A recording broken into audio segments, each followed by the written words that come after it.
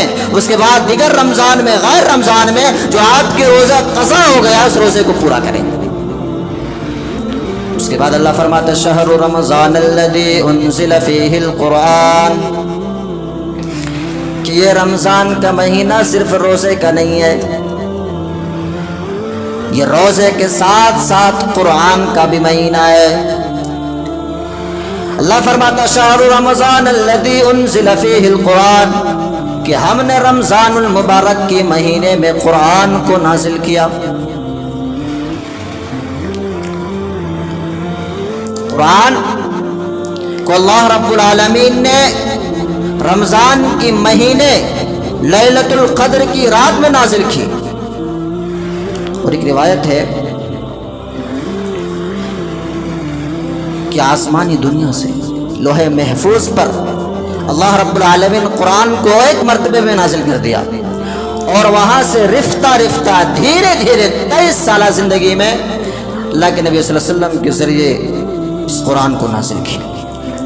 تو قرآن خود بتاتا ہے کہ ہم نازل کب ہوئے، شہر رمضان الذی انزل فیہ القرآن، اللہ خود کہتا ہے کہ ہم نے قرآن کو رمضان کے مہینے میں نازل کیا۔ تو پتہ چلا کہ یہ رمضان قرآن کا بھی مہینہ ہے، اور ہمارا ریکویسٹ ہے آپ لوگوں سے کہ اس رمضان کے مہینے میں زیادہ سے زیادہ ہم قرآن کی تلاوت کا اہتمام کریں۔ قرآن کی تلاوت کا اہتمام ہم زیادہ سے زیادہ کریں۔ عموماً دیکھا جاتا ہے کہ ہم روزہ تو رکھتے ہیں، نماز کی ادائیگی پابندی کے ساتھ کرتے ہیں، جو لوگ جمعہ کے علاوہ کبھی نماز نہیں پڑھتا، رمضان کے مہینے میں پہلی صف میں وہ حاضر ہوں گے، پہلی صف میں اب وہ حاضر ہو جائیں گے۔ جو جمعہ میں سب سے پیچھے آتے تھے، رمضان کے مہینے میں جمعہ میں سب سے پہلے آتے، لیکن قرآن کے مقابلے میں ہم اور آپ مار کھا جاتے ہیں۔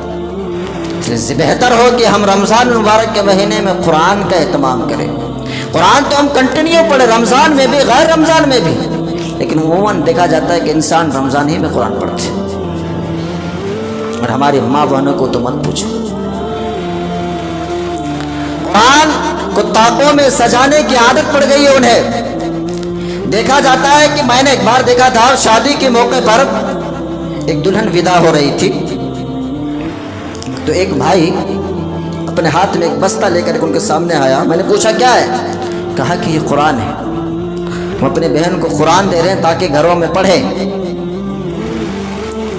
چند مہینوں کے بعد ہم دوبارہ گھر میں جب داخل ہوئے تو دیکھیں قرآن کو طاقوں میں سجا دیا گیا ہے۔ جس طریقے سے ان کا بھائی اس قرآن کو باندھ کر کے اسے دیا تھا، کپڑے میں لپیٹ کر کے دیے تھے، بستے میں پیک کر کے دیے تھے، آج قرآن اسی طریقے سے بستوں میں پیک کر کے طاقوں میں سجایا ہوا ہے، رکھا ہوا ہے۔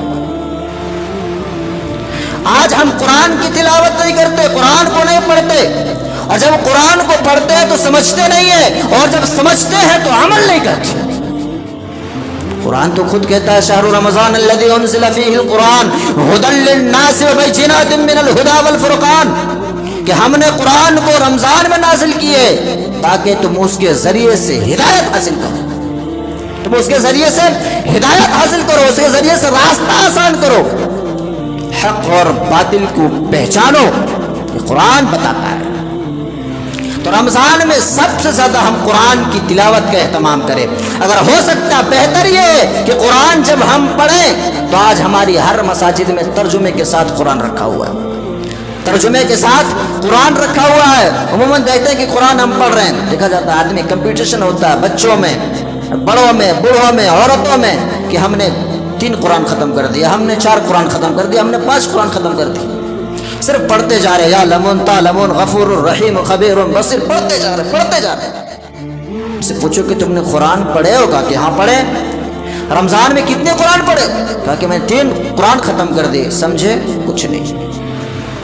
اس لیے بہتر یہ ہے کہ ہم رمضان المبارک کے مہینے میں، کیونکہ یہ رمضان کا مہینے میں کوئی انسان ایک دم فری ہوتا ہے، اگر کام بھی ہوتا تو رمضان کے مہینے میں وہ چھٹی لے لیتا ہے 1 گھنٹہ 1.5 گھنٹے کے، بھائی ہمیں افطار سے پہلے پہنچنا ہے، چھٹی لے لیتا ہے، فجر میں اٹھتا ہے۔ جو بندہ فجر کی نماز نہ پڑھے رمضان کے مہینے میں فجر سے 1 گھنٹہ پہلے اٹھتا ہے، سحری کرنے کے بعد ہم بیٹھیں اور قرآن کو پڑھیں اور ساتھ میں ترجمہ بھی پڑھیں، کیونکہ یہ رمضان قرآن کا بھی مہینہ ہے۔ اس کے بعد آیت نمبر 186، وَإِذَا سَأَلَكَ عِبَادِي أَنِّي فَإِنِّي قَرِيبٌ۔ بات تو رمضان کی تھی، بات تو روزے کی تھی، اس کے بعد بات قرآن کی بھی آ گئی، اور یہ آیت بتا رہی کہ یہ رمضان روزے کے ساتھ ساتھ قرآن کے ساتھ ساتھ یہ دعا کا بھی مہینہ ہے۔ یہ رمضان روزے کے ساتھ ساتھ تلاوت قرآن کے ساتھ ساتھ یہ دعا کا بھی مہینہ ہے۔ اس مہینے میں ہم دعا کا بھی اہتمام کریں، اپنے گناہوں کی بخشش کروا لیں اس مہینے میں۔ فرمایا من قام رمضانا ایمانا واحتسابا غفر له ما تقدم من ذنبه۔